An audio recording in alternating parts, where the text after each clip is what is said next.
ছোটবেলা গল্প শুনতাম আমাদের দেশে নাকি বিদেশ থেকে কোনো এক বড় ডাক্তার এসে বিমান থেকে পা ফেলায় নাই। সে বলছে বাংলাদেশে পা ফেলাবে কোথায়, বাংলাদেশে তো সবই ওষুধি গাছ।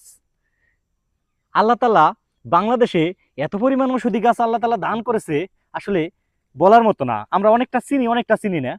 যেটা চিনি না এটাকে অপ্রয়োজনীয় মনে করি, কিন্তু আমরা যেটা চিনি না সেটা কিন্তু প্রয়োজনীয়। আজকে কথা বলবো এই যে কুমারী লতা নিয়ে।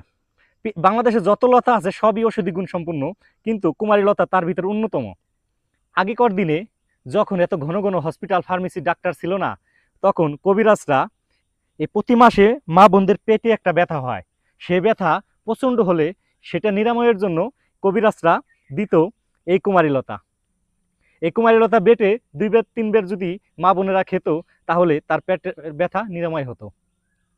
এটা কিন্তু আরো অনেক গুণাগুণ আছে। এই কুমারী লতা কিন্তু যাদের যৌন সমস্যা আছে, আসলে মাইন্ড করবেন না কথা, হ্যাঁ? তারা কিন্তু এই লতাটি খেতে পারেন। এটা কিন্তু অনেক বড় বড় কবিরাজেরা বলে যাদের মারাত্মক যৌন সমস্যা আছে তারা এই লতাটা খেতে পারেন। এই যে আমার মতো এইভাবে, দারুণ একটা টেস্টও কিন্তু আছে, খেতে কিন্তু খুবই মজা। কুমারের মেয়েরা ব্যবহার করতে বিদায় এই লতার নাম হয়েছে কুমারী লতা। সবাই সুস্থ থাকবেন, ভালো থাকবেন, দেখাবো নতুন কোনো ভিডিওতে। ততক্ষণ ভালো থাকুন।